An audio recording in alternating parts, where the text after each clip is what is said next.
Hello students, welcome to the lectures of bio P. तो आज आप जैसा देख सकते हैं we are going to start with the topic of oogenesis। तो oogenesis हम किसको बोलते हैं? अगर हम स्पर्मेटोजेनेसिस ऑलरेडी पढ़ चुके हैं in the chapter human reproduction, तो हमको oogenesis का डेफिनेशन भी आना चाहिए, राइट? स्पर्मेटोजेनेसिस का मतलब क्या था? The process through which sperm is produced within the male body. Similarly oogenesis वो प्रोसेस है जिसके थ्रू फीमेल बॉडी के अंदर ओवम का प्रोडक्शन होता है, राइट? तो स्पर्मेटोजेनेसिस और oogenesis these are the two basic processes of gametogenesis जो हमको ह्यूमन के अंदर देखने को मिलता है। नाउ नेक्स्ट जो क्वेश्चन आता है, क्या स्पर्मेटोजेनेसिस एंड oogenesis के जो स्टेप्स है दे आर सेम? तो अगर आप ओवरव्यू देखो, the sequence of the formation of the cells देखो, तो वो एग्जैक्टली सेम है।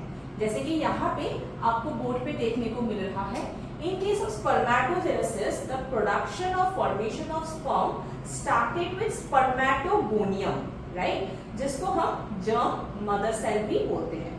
Similarly in case of the production of ovum the process starts with the oogonia, also known as the germ mother cell, right?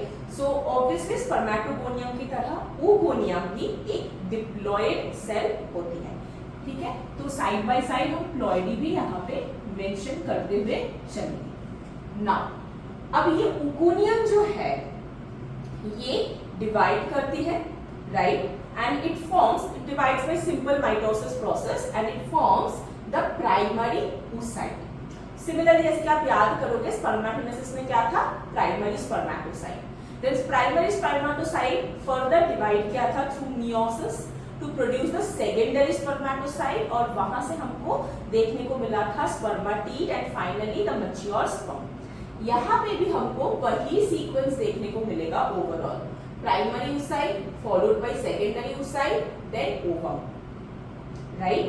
But यहाँ पे एक चीज जो बहुत बड़ा डिफरेंस है बिटवीन स्पर्मेटोजेनेसिस एंड oogenesis, जो आपको समझना बहुत ज्यादा इंपॉर्टेंट है, वो है कि कब शुरू हो रही है ये प्रोसेस।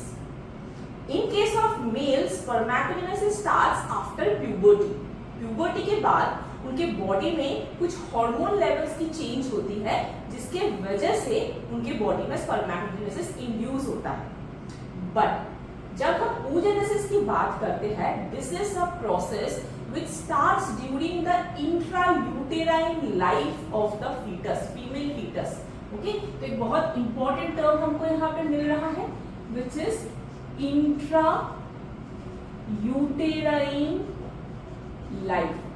क्या मतलब है इस वर्ड का intrauterine life? intrauterine life मतलब फीमेल फीटस मदर के वुम्ब में प्रेजेंट रहते टाइम ही जितना भी oogonia उसको अपने लाइफ में प्रोड्यूस करना है वो कर चुकी होती है, राइट? तो after the birth of the female foetus कोई भी फर्दर एडिशन ऑफ oogonia नहीं होता है। तो जितना भी जर्म सेल एडिशन होना होता है इन ईच फीटल ओवरी वो हो चुका होता है up to the 25th week of the intrauterine life, okay? तो up to the 25th week जो है, जो मैक्सिमम नंबर ऑफ oogonia की एडिशन होनी होती है इन ईच फीटल ओवरी वो हो चुकी होती है, राइट?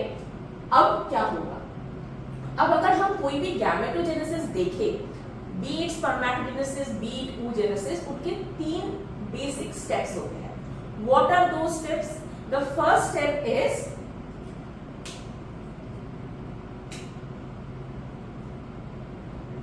डिविजन,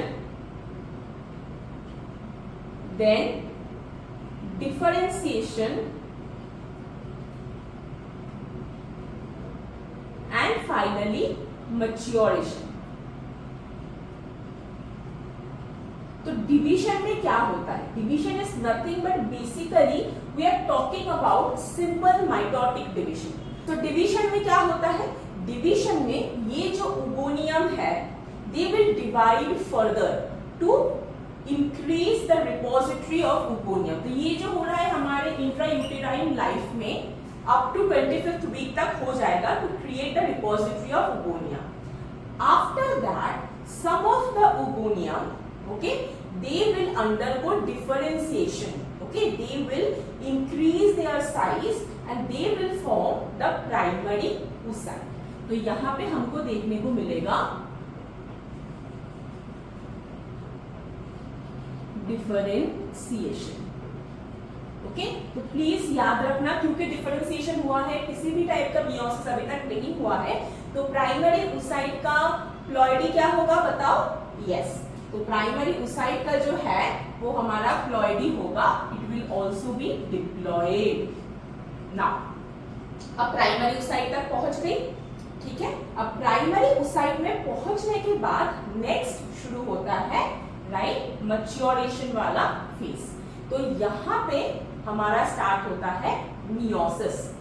नाउ मियोसिस हमें पता है 2 स्टेजेस डिवीजन है, सेल डिवीजन है. मियोसिस 1 होता है followed by meiosis 2. So primary oocyte से सेकेंडरी oocyte कैसे मिलता है? Bye meiosis 1. बट यहाँ पे एक ट्विस्ट है. जब तक female is present within the womb of the mother, during that point of time primary oocyte में meiosis 1 start हो जाता है, but वो complete नहीं होता.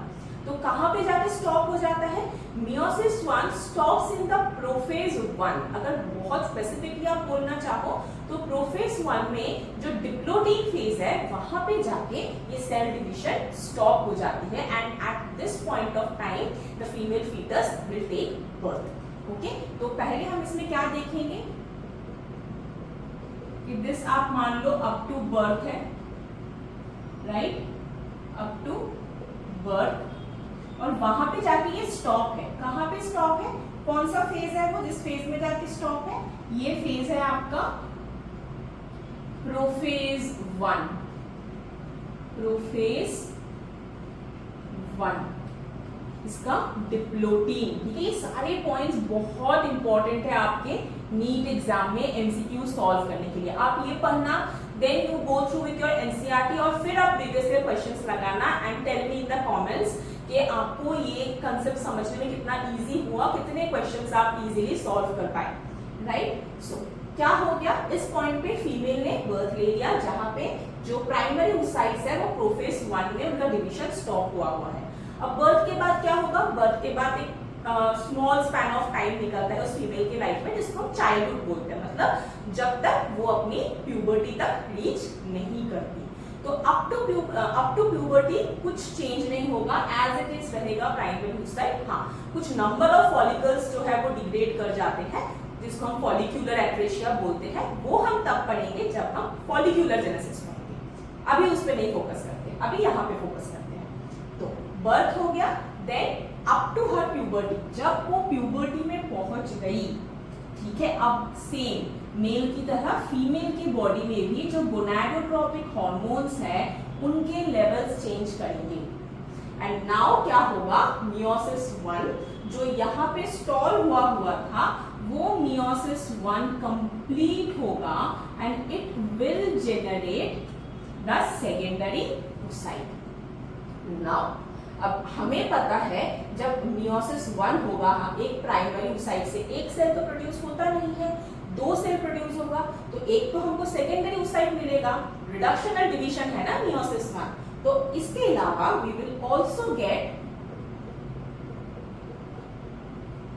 एक टाइनी सा सेल, ठीक है, जिसमें साइटोप्लाज्म है ही नहीं ऑलमोस्ट. तो इसको हम क्या बोलते हैं? We call it first polar body. Okay, तो अब मेरा क्वेश्चन है आपके लिए, यहाँ पे मेरा मियोसिस 1 हो गया, प्राइमरी oocyte का प्लॉइडी था डिप्लॉइड, तो सेकेंडरी oocyte का प्लॉइडी अब क्या होगा? जल्दी जल्दी बताओ. यस, तो सेकेंडरी oocyte का प्लॉइडी अब ये हप्लॉइड हो गया, मतलब 23 chromosomes are present. And obviously first polar body will also contain the other set of the chromosome. तो इसका भी प्लॉइडी N ही है. Although first polar body आगे जाके डिवाइड करती है, डीजेनरेट कर जाती है, वो सॉलिडली नहीं पता अभी तक साइंटिस्ट को. बट यस, क्वेश्चन मेरा यहाँ पे आपके पास ये आता है कि क्यों ये डिवीजन हो रहा है. ठीक है, अगर फर्स्ट पोलर बॉडी आगे जाके डिसइंटीग्रेट कर जाएगी और फर्टिलाइजेशन में टेक पार्ट नहीं करेगी, तो why it is being formed, ये मेरा आपके लिए छोटा सा होमवर्क है. आपको आंसर कमेंट ओसाइट में देना पड़ेगा। ठीक है, नाउ जो सेकेंडरी ओसाइट फॉर्मेशन हुआ, again it will start meiosis 2। अब मियोसिस 2 स्टार्ट करके भी अब क्या होगा, बेचारी मियोसिस 2 भी नहीं कंप्लीट कर पाएगी। मियोसिस 2 के मेटाफेज 2 स्टेज में जाके अगेन ये स्टॉप कर जाती है, राइट। तो मेटाफेज 2 तक जो है ये स्टॉप कर ही रखती है। तो अब हम क्या देखेंगे कि मेटाफेज 2 में जो है, सो मियोसिस 2 के मेटाफेज 2, ठीक है, इसमें जाके ये स्टॉप होके रहती है। और इसी फेज में जब ईच मंथ किसी भी फीमेल के बॉडी में like starting from her menstrual cycle at the end of her menstrual cycle, her month वो फीमेल हम क्या बोलते हैं, एक एग रिलीज करती है, एक ओवम रिलीज करती है, जो कि टेक्निकली थोड़ी सी गलत बात है। क्यों? क्योंकि हम एक्चुअली जो ओव्यूलेट करते हैं, जो ओव्यूलेशन ईच मंथ होता है फ्रॉम ऑल्टरनेटिव ओवरी, वो फीमेल्स रिलीज करती है सेकेंडरी ओसाइट जो मेटाफेज 2 स्टेज में स्टॉल्ड है। तो यहाँ पे हमको बेसिकली क्या देखने को मिलेगा, यहाँ पे बेसिकली हो रहा है ओव्यूलेशन। ठीक है, तो हर मंथ इस रिपोजिटरी से एक ओवम जो है, जो एक्चुअली ओवम नहीं है, which is actually the secondary oocyte will come out of the ovary, इस प्रोसेस को हम बोलते हैं ओव्यूलेशन। अब आप मुझे एक जेन्युइन सा सवाल यहाँ पे पूछ सकते हो कि मैम फिर क्या ओवम नहीं फॉर्म होता क्या, फिर हमने ऐसे ही नाम दे दिया? नहीं, फॉर्म होता है। कब? अगर इस सेकेंडरी oocyte का इंटरैक्शन हुआ फैलोपियन ट्यूब में विद द स्पर्म। तो मतलब अगर फर्टिलाइजेशन होगा, अगर स्पर्म और ओवम एक दूसरे के कांटेक्ट में आएंगे, तब ये मियोसिस 2 कंप्लीट होगा। मतलब मेटाफेज 2 जो जहां पे रुका हुआ था वो आगे बढ़ेगा up to anaphase 2, telophase 2, cytokinesis, और finally we will get the fertilised ovum which is also known as the oocyte, और simultaneously we will also get very small second polar body. Okay, and obviously जो ovum है that is also haploid and second polar body is also haploid because meiosis 2 is the equation division we know. तो ये हो गया हमारा oogenesis का पूरा process. I hope आपको समझ आया होगा।